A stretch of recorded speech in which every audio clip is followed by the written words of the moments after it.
धर्मपत्नी के बार बार कहने पर सुदामा ना चाहते हुए अपने बचपन के मित्र कृष्ण से मिलने चला। द्वारकाधीश के महलों के अंदर जाने का प्रयास किया तो द्वारपालों ने रोका।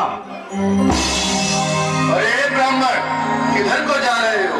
जानते भी हो यह मार्ग किधर जा रहा है? यह मार्ग द्वारकाधीश श्री कृष्ण के महलों को जाता है। हे विप्र, तुम यहाँ कहाँ भटक रहे हो? ए भाई, जानता हूँ, ये मार्ग श्री कृष्ण के महलों को जाता है। मैं उनसे ही मिलने आया हूँ भाई। यह भी खूब रही, द्वारकाधीश से मिलने का यह कौन सा समय है? महाराज अभी दरबार में नहीं है।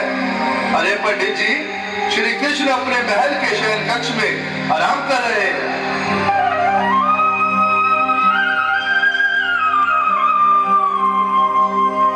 देखो देखो ये गरीबी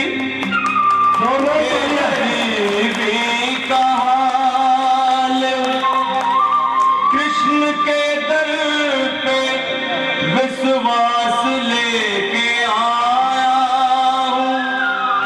मेरे बचपन का यार है मेरा श्याम, यही सोच कर मैं आस करके आया हूँ।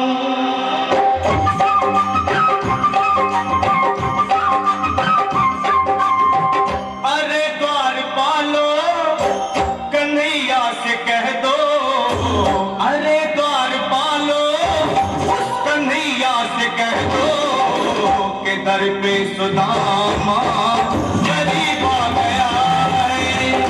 दर पे सुदामा गरीब आ गया है।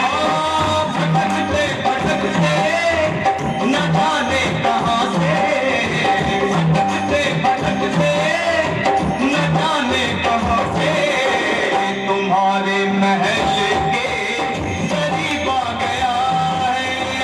तुम्हारे महल के करीब आ गया है। अरे द्वारपालो, कन्हैया से कह दो कि दर पे सुदामा गरीब आ गया है। दर पे सुदामा गरीब आ गया है। भाई द्वारपाल, मुझ पर दया करो भाई। बस तुम जाकर कन्हैया को ये बता दो कि उनका बाल सखा सुदामा मिलने आया है। मेरे इस फटे हाल पर मत जाओ भाई। तुम बस जाकर मेरा संदेश उस कृष्ण को दे दो, उस कृष्ण को दे दो भाई। क्या हंसी ठट्टा करने को हमें मिले हैं? तुम ठहरे दीन, निर्धन, फटेहाल ब्राह्मण, तुम्हारे अंग अंग से गरीबी बदहाली झलक रही है। और कहा महाराज श्री कृष्ण, क्षमा करना पंडित जी, हमें अपने प्राणों से हाथ नहीं धोने जो तुम्हारा ये संदेश द्वारकाधीश तक पहुंचाए।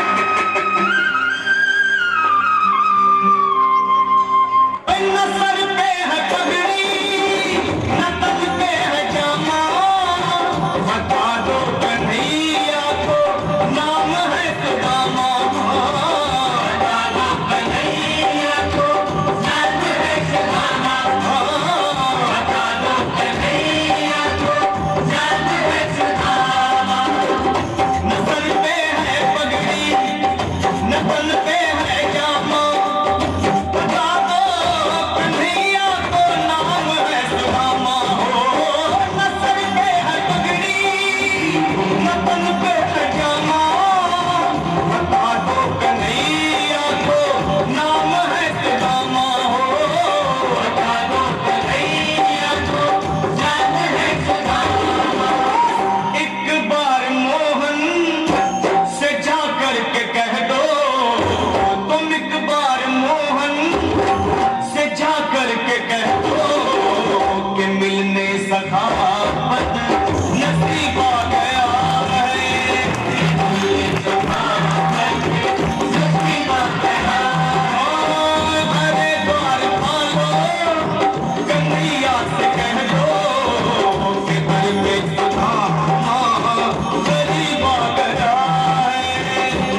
मैं यहीं बैठा हूं, चाहे मेरे भूख प्यास से प्राण ही क्यों न चले जाए।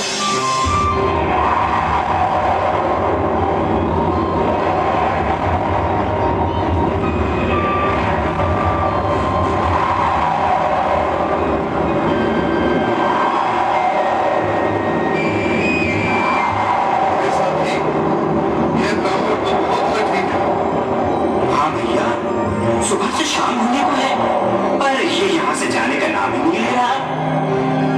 अरे देखो तो सही, इसकी देह कैसे कांप रही है, लगता है जैसे प्राण हिंदू पर अटके हैं। भगवान न करे अगर ब्राह्मण ने यही प्राण त्याग दिए तो, और अगर ये सच में द्वारकाधीश का मित्र हुआ तो क्या होगा? क्या सही कहते हो, अगर ब्राह्मण हत्या का पाप लग गया तो पीढ़ियां नरक भोगेंगी। अगर महाराज का मित्र हुआ तो मृत्यु दंड का भय है। अपनी आने वाली पीढ़ियों को नरक में डालने से तो ये संदेश पहुंचाना ही ज्यादा अच्छा है। क्यों ना महाराज का संदेश पहुंचा दें?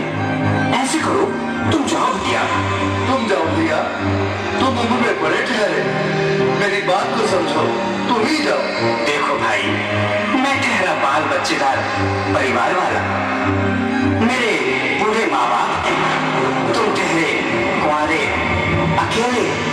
अच्छा, मैं ही जाता हूँ। आज भी लीलाधारी के चेहरे पर मुस्कान है, लगता है जरूर कोई नई लीला रचने वाले हैं। द्वारकाधीश की जय हो। कहो द्वारपाल, इस समय कैसे आना हुआ? महाराज क्षमा चाहता हूँ, पर कारण ही कुछ ऐसा है। द्वार पर एक ब्राह्मण स्वयं को रुक क्यों गए? आगे बोलो। द्वार पर एक गरीब ब्राह्मण स्वयं को आपका मित्र बताता है, आपसे मिलना चाहता है। अपना नाम सुदामा बताता है। सुदामा? क्या कहा? सुदामा? मेरा बाल सखा सुदामा? मेरी बचपन का मित्र सुदामा? सुदामा? मेरा मित्र सुदामा?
मेहमान कैसा अजीब आ गया है, मेहमान कैसा अजीब आ गया है।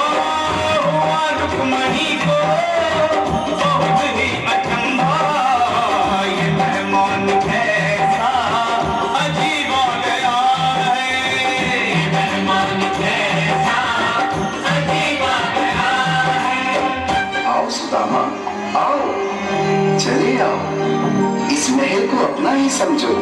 मेरी बात सखा, शर्माना कैसा? चले आओ। रुक्मणी, रुक्मणी, मेरे मित्र के स्वागत की तैयारी करो। घबराओ मत। सुदामा, सिंहासन पर बैठो। नहीं, नहीं, मैं आपके सिंहासन पर कभी नहीं महाराज। ये बात मुझसे न होगा। ये द्वारकाधीश, मैं निर्धन, बदनसीब, बदकामा, कुछ ब्राह्मण आपके चरणों में पैर दूं तो मेरा सौभाग्य होगा। हे दीनानाथ, हे दीनानाथ, हे दीनानाथ। सुदामा, मुझे महाराज कहकर प्रताड़ित न करो। मैं संसार के लिए द्वारकाधीश हूँ, पर तुम्हारे लिए सिर्फ तुम्हारा बाल सखा हूँ। मुझे बचपन की तरह कृष्ण, कन्हैया या मोहन कहकर पुकारो। महाराज